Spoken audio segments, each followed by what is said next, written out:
Shri Patrick mic, മത്സ്യബന്ധന മേഖലയുടെ പ്രതിനിധി എന്ന നിലയിൽ, മത്സ്യത്തൊഴിലാളികളുടെ പ്രതിനിധി എന്ന നിലയിൽ ഈ രണ്ട് അപകടങ്ങളെയും താങ്കൾ എങ്ങനെയാണ് നോക്കിക്കാണുന്നത്? ഈ അപകടങ്ങളിൽ എന്തെങ്കിലും ദുരൂഹത മണക്കുന്നുണ്ടോ?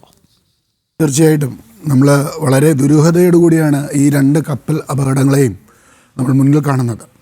കാരണം നേരത്തെ എനിക്ക് മുമ്പ് സംസാരിച്ച പ്രഭാകരൻ സാർ പറഞ്ഞു വിഴിഞ്ഞവുമായി ബന്ധമില്ല. ഞങ്ങൾക്കതിൽ വിഴിഞ്ഞവുമായി ബന്ധപ്പെടുത്തണം എന്ന് ഒരിക്കലും ഒരു വാശിയുമില്ല, അത്തരത്തിലുള്ള ഒരു കാര്യവുമില്ല. പക്ഷേ വിഴിഞ്ഞം തുറമുഖം ഇവിടെ യാഥാർത്ഥ്യമാക്കുന്നതിന് മുമ്പ് തന്നെ ഞങ്ങൾ ഈ സംശയങ്ങളൊക്കെ ഇവിടെ പ്രകടിപ്പിച്ചിരുന്നു. ഞങ്ങളിതുമായി ബന്ധപ്പെട്ട അന്നത്തെ സർക്കാരുമായും ഇന്ന് നിലവിലുള്ള സർക്കാരുമായിട്ടൊക്കെ നമ്മൾ ചർച്ച ചെയ്തിരുന്നു. കാരണം ഇത്തരത്തിലുള്ള ഒരു തുറമുഖം ഇവിടെ വരുമ്പോൾ അതുമായി ബന്ധപ്പെട്ട് വരുന്ന കപ്പൽ ചാലുകൾ, അതിൽ ഉണ്ടാകുന്ന ചില ബുദ്ധിമുട്ടുകൾ, പ്രത്യേകിച്ചും മത്സ്യത്തൊഴിലാളികൾക്ക് മത്സ്യബന്ധനം നടത്താതെ വരുന്ന അവരുടെ പരമ്പരാഗതമായി അവർ ചെയ്യുന്ന അവരുടെ തൊഴിൽ നഷ്ടമാകുന്നു എന്നുള്ളൊരു കാര്യമാണ്. അതുമായി ബന്ധപ്പെട്ട് ഞങ്ങൾക്കുണ്ടായ നേരത്തെ കാലങ്ങളിലും ഇന്ന് പോലും ഞങ്ങളൊരു ചെറിയൊരു പ്രക്ഷോഭവും കഴിഞ്ഞിട്ടാണ് ഞങ്ങളിവിടെ വരുന്നത്. കാരണം അത്തരത്തിലുള്ള ചില സംശയങ്ങളും കാര്യങ്ങളും ഒക്കെ ഞങ്ങൾ നേരത്തെ തന്നെ പറഞ്ഞിരുന്നു. അതുമായി ബന്ധപ്പെട്ടാണ് 475 കോടി രൂപ തീരദേശവാസികൾക്ക് വേണ്ടിയിട്ട് മാറ്റിവെച്ചത് എന്നുള്ള ഒരു പ്രഖ്യാപനം നടത്തുകയും അതുമായി ബന്ധപ്പെട്ട് പോയി. പക്ഷേ സർക്കാർ മാറിയതുകൊണ്ട് അതൊന്നും നടന്നില്ല. പക്ഷേ ഇപ്പോൾ നടക്കുന്ന ഈ കപ്പൽ ദുരൂഹതകൾ, അല്ലെങ്കിൽ ഈ കപ്പൽ അപകടത്തിൽപ്പെടുമ്പോഴുള്ള ദുരൂഹതകൾ, ഒന്ന്, എവിടെ ഒരു അപകടം നടന്നിരുന്നാലും അതിനെക്കുറിച്ചൊരു അന്വേഷണം വേണം. സർക്കാർ ഇതുവരെ ഒരു അന്വേഷണം പറഞ്ഞിട്ടില്ലല്ലോ. അന്വേഷിക്കണ്ടേ? ഇതെവിടെ നിന്ന് എന്തിന് വന്നതാണ്, ഇതെങ്ങനെയാണ് അപകടം സംഭവിച്ചതെന്നുള്ളൊരു അന്വേഷണം വേണ്ടേ? സാറ് നേരത്തെ പറഞ്ഞതുപോലെ ഒരു ഇൻഷുറൻസിൻ്റെ ഭാഗമായി കൊണ്ട് നമ്മുടെ കേരള തീരങ്ങളിൽ കൊണ്ട് താഴ്ത്തുന്നതാണോ? അതല്ല ഇനി ഏതെങ്കിലും മറ്റ് അയൽ രാജ്യങ്ങൾ ഇവിടെ ഒരു സ്പൈ വർക്കിന് വേണ്ടിയിട്ട് ഇത് ഉപയോഗിക്കാൻ വേണ്ടി എന്തെങ്കിലുമൊക്കെ അതിനകത്ത് കയറ്റി ഇവിടെ കൊണ്ട് ഇത്തരത്തിൽ ചെയ്യുന്നതാണോ എന്നൊക്കെ ഒരു അന്വേഷണം വേണ്ടേ? രാജ്യത്തിൻ്റെ ഒരു സംരക്ഷണവും ഇടപെട്ട് സംസാരിക്കുകയാണ്. ഇന്ന് കേന്ദ്ര സഹമന്ത്രി ജോർജ് കുര്യൻ അദ്ദേഹം തിരുവനന്തപുരത്ത് വാർത്താസമ്മേളനം നടത്തിയപ്പോൾ പറഞ്ഞിട്ടുണ്ട്, കോസ്റ്റ് ഗാർഡും അതുപോലെ കേന്ദ്ര ഷിപ്പിംഗ് മന്ത്രാലയവും ഇതേക്കുറിച്ച് അന്വേഷിക്കുന്നുണ്ടെന്ന് പറഞ്ഞിട്ടുണ്ട്. പക്ഷേ സംസ്ഥാന സർക്കാർ ഇതേക്കുറിച്ച് അന്വേഷിക്കണമെന്നുള്ള അഭിപ്രായമാണോ താങ്കളിപ്പോൾ ഉയർത്തിയിരിക്കുന്നത്? നോക്കൂ, 17 ദിവസത്തിന് ശേഷമാണ് ഇന്നിപ്പോൾ ഒരു കേസ് രജിസ്റ്റർ ചെയ്തിരിക്കുന്നത്. അത് ഞാൻ പറയുന്നത് അതാ, കേന്ദ്രം അവരുടെ നിലപാടുകൾ പറയുന്നതിനോടൊപ്പം സംസ്ഥാനവും കൂടി അവരുടെ നിലപാടുകൾ പറയണ്ടേ? ആ നിലപാടുകളാണല്ലോ അവിടുത്തെ ജനങ്ങൾക്ക് ഒരു സംരക്ഷണം നൽകുന്ന, അല്ലെങ്കിൽ അവർ ആ സർക്കാരിനെ വിശ്വസിക്കാൻ പറ്റുന്ന, നാളുകളിൽ ഞങ്ങൾക്കിതുണ്ടാവില്ല എന്ന് അവർ ബോധ്യപ്പെടുത്താനായിട്ട് സർക്കാർ അതിന് ചെയ്യണ്ടേ?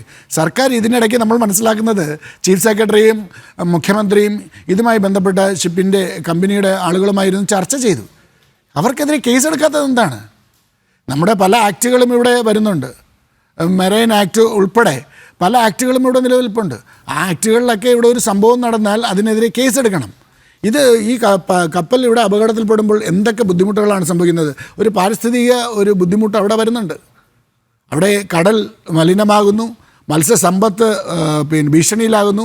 അത് ഉപജീവനമായി കാണുന്ന ആളുകൾക്ക് മത്സ്യം പിടിക്കാൻ പറ്റാത്ത സാഹചര്യം, ജോലിക്ക് പോകാൻ പറ്റാത്ത സാഹചര്യം, അവരുടെ കുടുംബങ്ങൾ പട്ടിണിയിലാകുന്ന ഒരു സാഹചര്യം കൂടി അവിടെ നിലനിൽക്കുന്നു. അപ്പോൾ ഇത്തരത്തിലുള്ള ഈ ഒരു സാഹചര്യങ്ങൾ നിലനിൽക്കുമ്പോൾ സർക്കാർ എന്തുകൊണ്ട് ഒരു നിലപാടെടുക്കുന്നില്ല, ഒരു കേസ് അന്വേഷണമായി പോകുന്നില്ല എന്നുള്ളതാണ് നമുക്കറിയേണ്ടത്. പ്രത്യേകിച്ചും സംസ്ഥാന അതിർത്തിയിലാണ് ഇത് സംഭവിച്ചിരിക്കുന്നത്. അപ്പോൾ ആ സംസ്ഥാന അതിർത്തിയിൽ നടക്കുമ്പോഴത്തേക്കും ഇതുമായി ബന്ധപ്പെട്ട് വരുന്ന കാര്യങ്ങൾക്ക് ഒരു അന്വേഷണം പ്രഖ്യാപിക്കുകയോ അതുമായി ബന്ധപ്പെട്ട ഒരു കേസ് എടുത്ത്, ഇന്ന് നേരത്തെ പറഞ്ഞതുപോലെ 17 ദിവസങ്ങൾക്കപ്പുറമാണ് ഒരു കേസ് രജിസ്റ്റർ ചെയ്തിട്ടുള്ളത് ഫോർട്ട് കൊച്ചിയിൽ. അപ്പോൾ അത്തരത്തിലല്ല പോകേണ്ടത്, മറിച്ച് തീരദേശത്തുള്ള ജനങ്ങളെയും പ്രത്യേകിച്ച് കേരളത്തിലുള്ള ജനങ്ങളെ എല്ലാവരെയും വിശ്വാസത്തിലെടുത്തുകൊണ്ട് അവരുടെ ജീവനെയും സ്വത്തിനെയും സംരക്ഷിക്കുകയും അതിനോടൊപ്പം ഇതെന്തൊക്കെ ബുദ്ധിമുട്ടുകളാണ് ഉണ്ടാകുന്നത്. മാത്രമല്ല, നിങ്ങളുടെ ആശങ്ക അകറ്റാനുള്ള എന്തെങ്കിലും നടപടി ഇപ്പോൾ ഈ ഞാൻ നേരത്തെ പറഞ്ഞ പോലെ മത്സ്യത്തൊഴിലാളി മേഖലയുമായി ബന്ധപ്പെട്ട് പ്രവർത്തിക്കുന്ന നിരവധി ആളുകളുണ്ട്, പല അസോസിയേഷനുകളുണ്ട്. അവരുടെ പ്രതിനിധികളെ വിളിച്ചൊരു ചർച്ചയെങ്കിലും ഫിഷറീസ് മന്ത്രി നടത്തിയിട്ടുണ്ടോ? അല്ല, അത് അത്തരത്തിലുള്ളൊരു ചർച്ചകളൊന്നും നടന്നിട്ടുമില്ല. നടത്തുമെന്ന ഒരു പ്രതീക്ഷയുമില്ല. വേണ്ട, ചർച്ചകൾ നടത്തണ്ട. പക്ഷേ ഈ നമ്മുടെ ഇതിൽ നിന്ന് നഷ്ടപരിഹാരം എന്ന് പറയുന്നൊരു സംഭവം നമുക്ക് കമ്പനിയിൽ നിന്ന് മേടിക്കാൻ സാധിക്കും. ഈ കമ്പനിയെ കൊണ്ട് തന്നെ ഇപ്പം എവിടെയാണോ മലിനമായത് അത് വൃത്തിയാക്കുവാനും പഴയതുപോലെ ആക്കുവാനും ഒക്കെ കമ്പനിയെ കൊണ്ട് ചെയ്യിപ്പിക്കാൻ വേണം. കമ്പനിക്ക് അത് ആരെ ഏൽപ്പിക്കണമെന്നുള്ളത് കമ്പനിയാണ് തീരുമാനിക്കുന്നത്. പക്ഷെ അതൊന്നും ചെയ്യിപ്പിച്ചില്ല. പകരം കമ്പനിയെ പെട്ടെന്നെടുത്ത് അങ്ങ് തോളിൽ വെക്കുന്ന രീതിയിലുള്ള ഒരു സംഭാഷണവും അത്തരത്തിലുള്ള ഒരു നടപടികളുമാണ് സർക്കാരിൻ്റെ ഭാഗത്തു നിന്നുണ്ടായത്.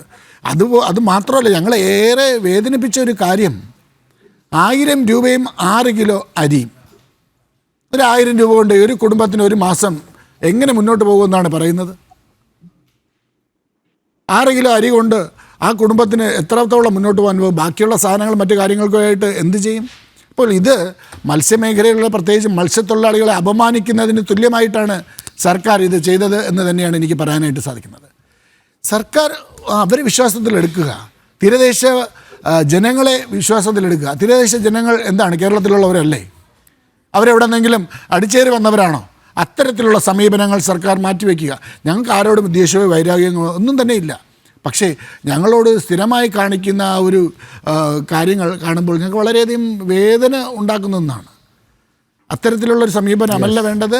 ഈ കപ്പലുകൾ എവിടെ നിന്നാണ് വന്നത്, എന്തിനാണ് വന്നത്, ഏത് രീതിയിലാണ് ഇത് അപകടമുണ്ടായത്, തീർച്ചയായിട്ടും ഒരു അന്വേഷണം നടത്തണം.